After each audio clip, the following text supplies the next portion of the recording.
ng nawawalang lupa at ng nawawalang barya. Natandaan niyo po? Natandaan niyo po yung talinghaga ng nawawalang lupa? Ang isang pastor ay may 100 lupa. Nawala ang isa, iniwan niya ang 90. Siya, matyagang hinanap ang isa at ng mga anak niya, pinasal niya ang lupa sa kanyang balikat at sila'y naghanda ng sambahayan kasi nawala ang lupa ngunit sa tagwan. Kaya din ang isang babae na nawalan ng barya, nawalan siya ng barya. Ang ginawa niya, kumuha ng lampara o ilawan, hindi siya natulog hanggang di niya nahanap ang barya at ang kanyang mahanap, siya rin ay nag-iwan. Ang alimughang anak, sa Lucas 15 po kasi, puro yan mga nawawala. Bakit kaya? The lost. Puro ito story of the lost. Katuloy din po nito yung binatang nawawala. Nawalan siya ng relasyon sa Diyos. Bakit? Mayaman siya at bilyonaryo. Pero wala siyang joy sa kanyang puso. Nasumpungan na lang niya sa sarili niya na hinanap niya ang Panginoon at tinanong, Panginoon, ano po ang maaari kong gawin upang ako'y magkamit ng buhay na walang hanggan? Ang sabi ng Diyos, sundin mo ang kautusan. Ginagawa ko na po yan, sabi. Ang sabi ni Jesus, kung ano naman ang puso mo, ibenta mo yun, ibenta mo yan at ipamahagi mo sa mahirap. Pero sabi ng mayaman, hindi ko kaya gawin yun. Hindi ko kaya mawala ng kayamanan. Ano pa po yung pinapahiwatig ng prodigal son? Ano yung pinapaalala nito sa atin bilang panimula ng Lenten season o Quaresma? Pinapaalala na natin ito, sa atin ito, na mahirap o sobrang mahirap ang pamumuhay nang wala sa piling ng Diyos. Amen? Ang hirap, yung na nag-aaral ka sa kabanatuan, tapos ang mga magulang mo ay biglang nawala at naputol ang sustento nila sa inyo, napakahirap na, di ba yan? Mahirap mamuhay sa isang syudad na wala kang pera. Mahirap mabuhay sa isang nawalang paraiso, wala kang tubig, wala kang makain doon. Ganyan ang buhay ng isang Kristyano na hiwalay sa Diyos. A life without God is a life not worth living. Ang buhay na wala kasapiling ng Diyos ay isang buhay na walang kabuluhan. Para ka lang nagtatapon ng mga taon o araw ng buhay. Ang prodigal son din ay nagpapaalala sa atin na kailangan natin magbalik loob sa Diyos. Kailangan natin tumanggap ng kapatawaran mula sa Kanya. Naririnig natin madalas bilang mga Pilipino ang alibughang anak. Kapag may nagrebelde, sasabihin ng isa, sa yung white sheep, pero may isang naligaw, black sheep. Pag sinabi na ikaw ay black sheep, ibig sabihin, kakaiba ka sa lahat. No? Ikaw ay alibughang anak. Naranasan niyo po ba yun sa family? Sa family of 8 ng aking lola sa tatay, sa family of 8, meron ng isa na naging alibungha. Ganun yun eh. Sa anak naman ng lola ko sa nanay din, sa family of 8, meron din nilitaw na isang alibungha. Pero, tayong mga Pilipino, we are not familiar with alibungha. Ang pamilya sa atin, prodigal. Ano ba yung ibig sabihin po nun? Irresponsable, mapagtapon, extravagant, wasteful, mapagwaldas, mapaglustay, at bulagsak. Yan po ang ibig sabihin ng prodigal. Tanungin nga natin po yung katabi natin o yung sarili po natin. Sa buhay mo ba minsan naging irresponsable ka? Naging mapagtakot ka ba? Naging mapagwaldas ka ba? Naging mapaglustay ka ba? O naging bulagsak ka ba? Okay, kahit hindi po niyo sagutin ng inyong katabi.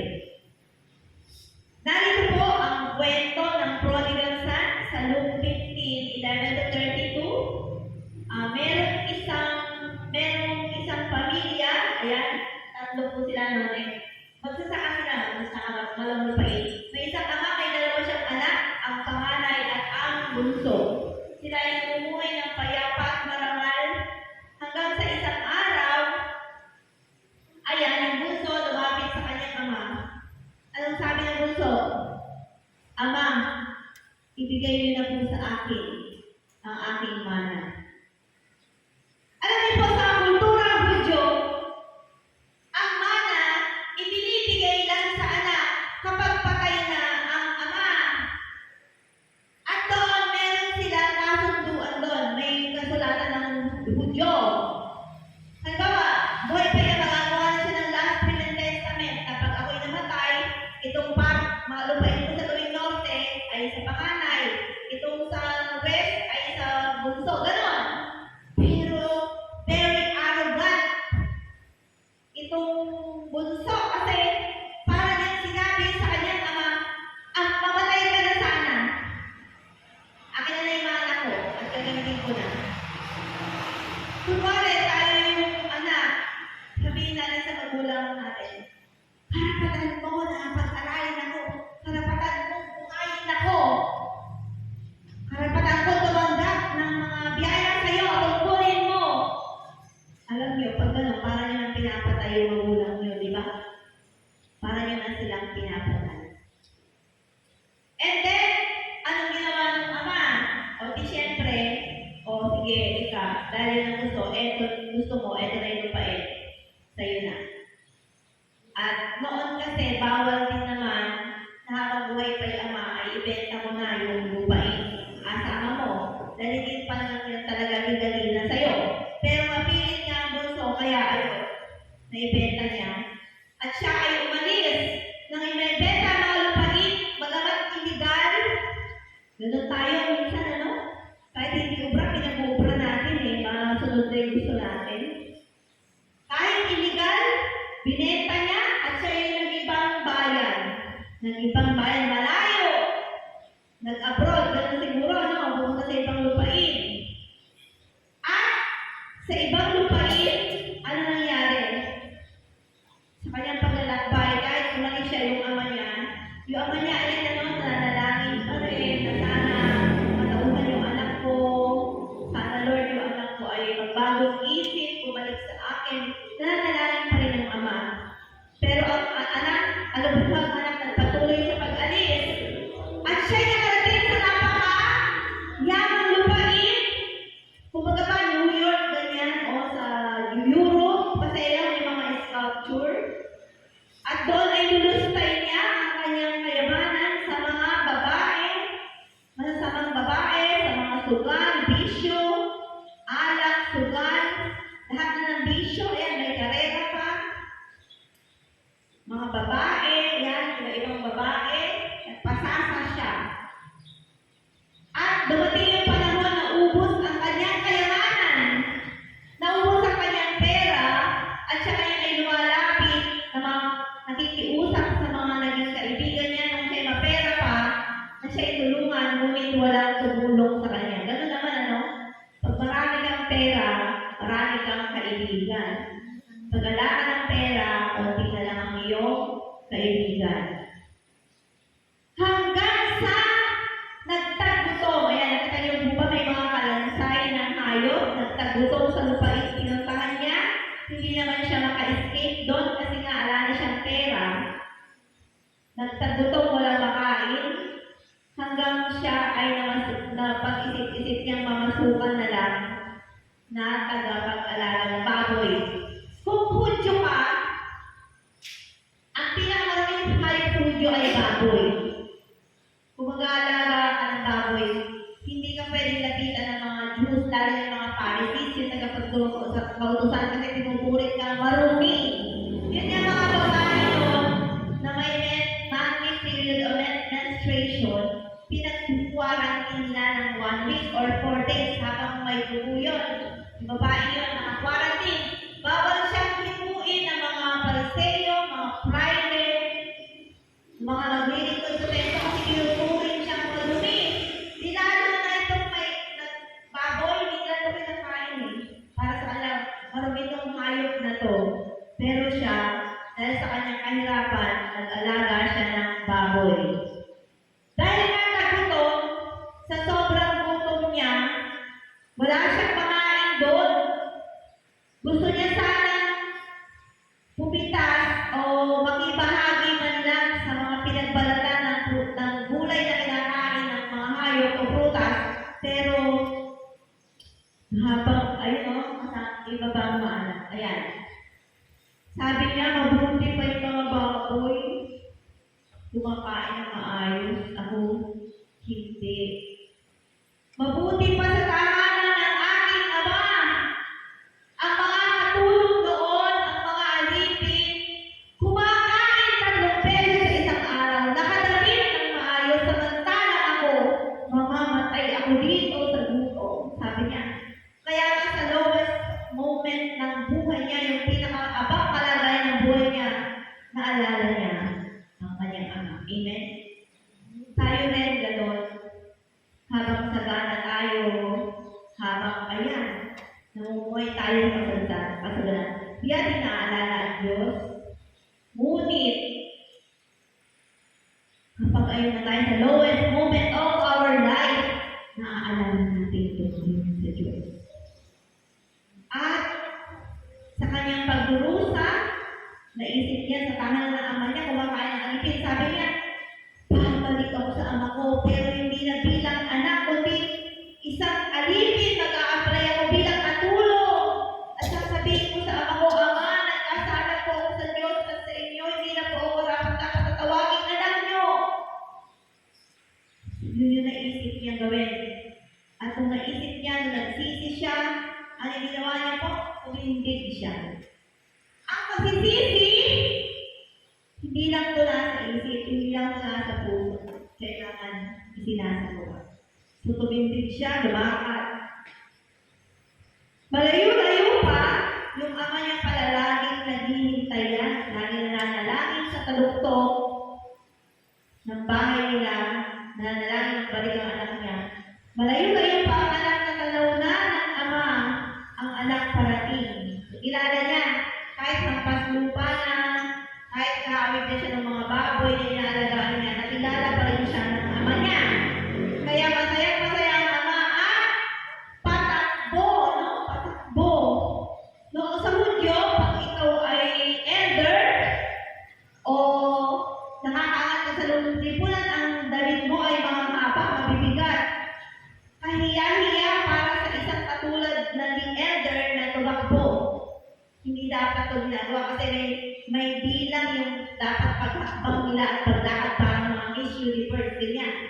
May mga protocol sila, may mga SOP o Standard Operating Procedure na sinusunod. Pero pinaliwala ng ama yun. Yung SOP na yun, yung title ng ama bilang elder, pinaliwala niya.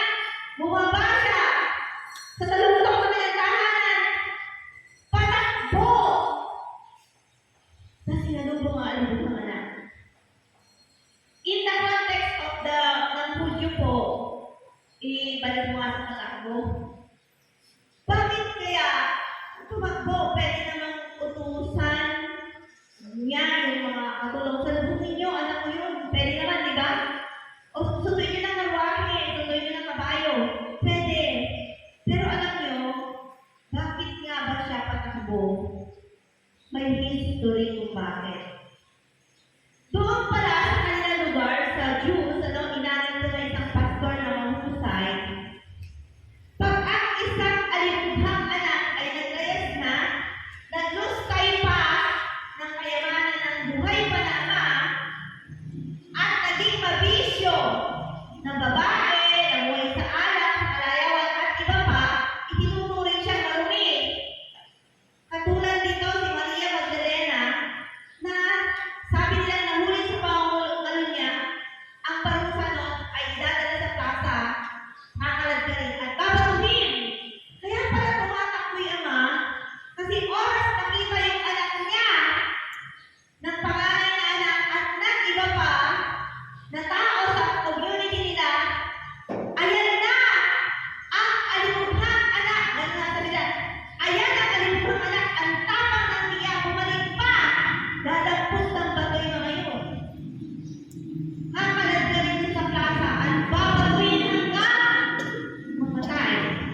dalawang kamay para hindi baguhin ang anak niya hanggang mamatay. Para hindi husgahan. And then, sumasambit pa lang yung anak na ama ko, hindi na po ako karapat-dapat tawagin anak niyo. Nagkasala po ako sa Diyos at sa inyo. Tinitayaw niya, hindi na karapat-dapat tawagin anak niyo. Nagkasala po ako sa Diyos at sa inyo. Ang pagkakasala pala sa magulang, pag nilapastangan mo yung magulang mo ay paglapastangan sa Diyos. Amen? Blessed are those who love and respect their parents. Mapalad sila na nirespeto nila ang kanilang mga dapat pala hindi yung mga bata ay marinig nila. Nagkasala po ako sa Diyos at sa inyo, hindi na po ako karapat-dapat na tawagin anak niyo. Ituring niyo na lang po akong inyong alipin. Mga kapatid, iisa-isa yan yung word niya. Ama ko. Nagsisisi po ako lubos sa aking kasalanan, patawarin niyo po ako. Nagkasala po ako sa Diyos at sa inyo. Hindi na po ako karapat-dapat na tawagin anak niyo. Ituring na lang po niyo akong isa sa inyo. So, hindi siya bumalik para kunin yung privilege niya para sa kanya. Kasi, ala na yun taken na, nakuha na niya. Can't undo, para sa cellphone, pag may namali ka ng post, halimbawa, nakapag-picture ka, naka-screenshot ka, napindot mo, accidentally post mo, bigla ngayon na imamay story, ano ba naman yan, sabi ko si Facebook, pati ano, may imamay story, you can't undo. Buti pa kay Facebook, you can delete photos, tama. You can delete your post, you can say sorry sa post mo, but yung ginawa ng nagbubuhang anak, hindi niya na pwedeng i-undo, hindi niya na pwedeng i-delete. Nakamark ngayon sa history. Pero anong ginawa ng ama? Hindi pa siya tapos magsalita, niyakap na siya ng ama. Niyakap lang ba? Hinagdan pa, kahit amoy baboy na siya. Amen? Kahit amoy baboy siya, kahit busado. Pero sabi pa rin niya, ama, ganyan. Kasi nararamdaman niya yung akap, yung init ng yakap, init ng halik ng ama. Ama, hindi po ako dapat nasa privilege na isang anak. Pag-a-apply po ako pinangalipin. Pero sabi ng ama, dali. Bago pa dumating yung pangalay, dali. Bihisan siya. Kasi marami nga, hindi siya pwedeng hawakan ng mga elder, hindi siya pwedeng hawakan ng sinong marumi. Pagkakasala din yung humibo sa kanya. So, ayun. Dali, bigyan siya ng sandalias kasi noon, yung mga alipin kasi noon walang sandal, walang sapatos, mga kapatid nakapaalam. Kaya palatandaan pa, pag may salubong ka sa kalye, at nakapaalipin yun. Pag nakasandalias, ano yun? Mayaman, may kaya. Ngayon, pagka-branded yung suot, mayaman. Pagka UK, ganun po ba pag UK may hindi naman? Okay. So, after siyang mabilisan, mapaliguan, ipinagkakay ng tinatabang buya at nagdiwang. Subalit dumating ang panganay na anak. May ano sa atin. Ay, dumating po yung kapatid nyo na alibugha, pinagkakay po ng tatay nyo, nagalit yung panganay, ayaw niyang pumasok sa bahay, ayaw niya makisaya. Kaya lumapit ang kanyang ama, kaya anak po ayaw mong pumasok sa bahay, ano ba yung kapatid mo ay patay na, pero muli na buhay, na wala pera sa sumpuman. Sabi na nung batch sa tatay, imbis na sagutin niya, anong sinumpan niya, no? Nagreklamo siya.